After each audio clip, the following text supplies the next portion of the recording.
Hey family, it's your girl Shannon Jackson, the People's Nurse.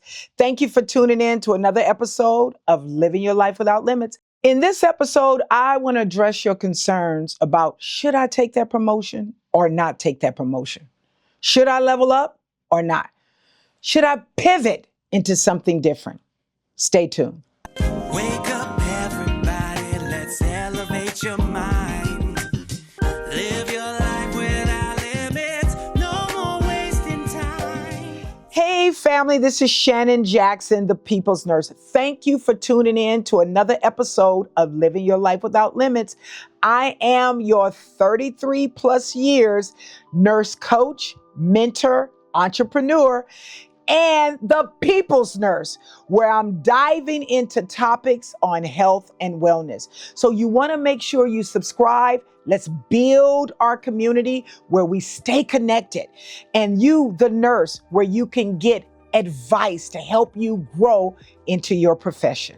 Anybody that wants to move up, whether it's in leadership in healthcare, nursing, or any other organization, you have to weigh the pros and cons and understand who you are and do you have the grit to want to take that on?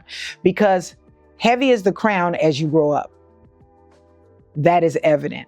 When you grow up and you want to be in a leadership role, I've always taken the title as leader, as a title that is only you wear it because you can influence change. It doesn't matter if you're the COO or the director of nursing or the supervisor. Having that title is not a power play for me. It's about having the title to impact and influence change. Being at the seat to be a change agent, to help make the environment or the culture be better and improve. So with that comes responsibility.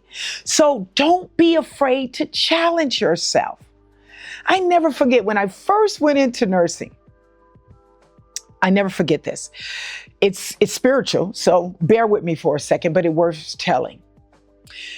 I used to go to a church that was a small storefront church.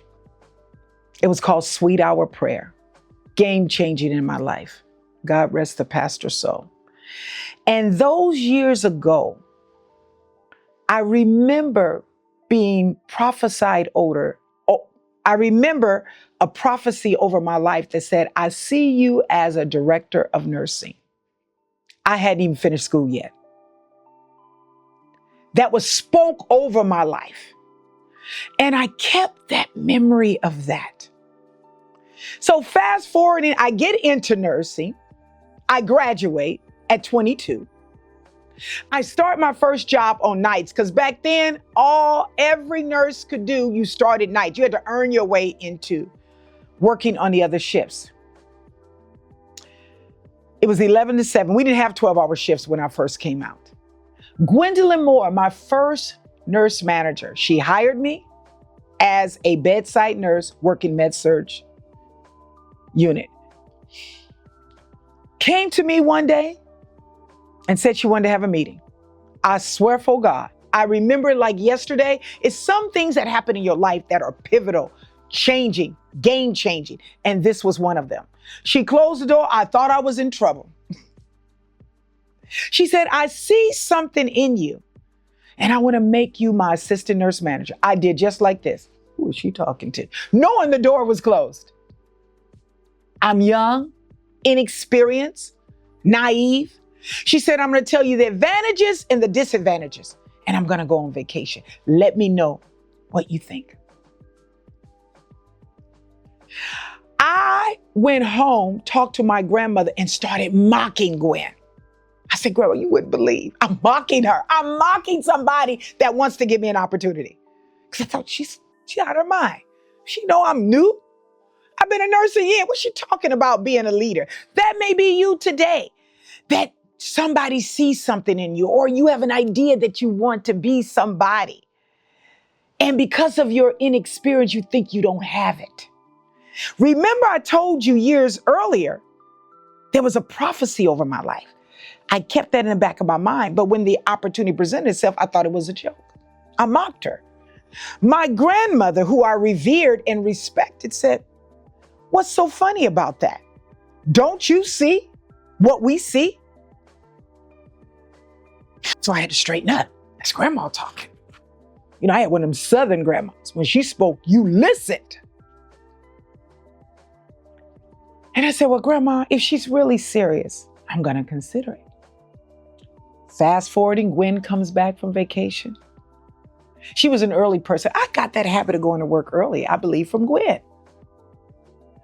She came back, but this time I didn't think I was in trouble. She closed the door and I knew. I said, so Gwen, you do know I'm new, right? I don't have no experience. I'm a year out, right? She said, yes. She said, but I'm going to send you to school. But I ask one thing of you.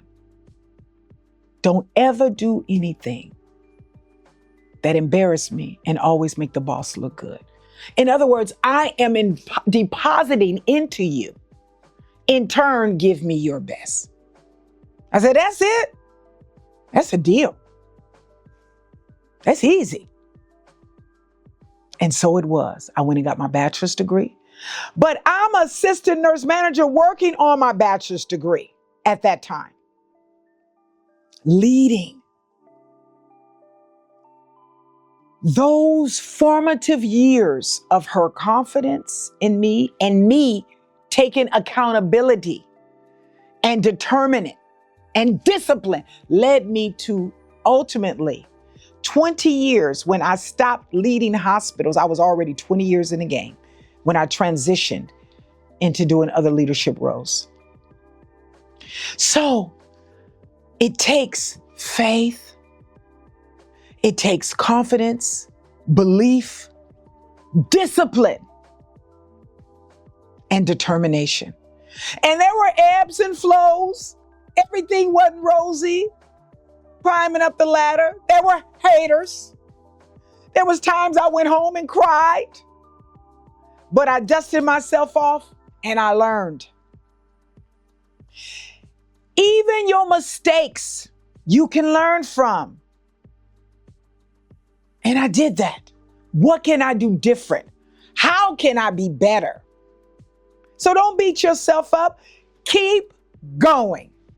Hey, family, I'm so glad that you tuned in today for an episode of Living Your Life Without Limits. My goal is to motivate, educate, and inspire you to live your best life. And if you found value in today's episode, do me a kind favor. Not only subscribe if you're not already a fan and a follower, but also leave a comment and share it so we can continue to empower you. And remember to love yourself. Take care of yourself, because guess what? You are absolutely worth it. Thank you once again for tuning in, and I'll see you next episode.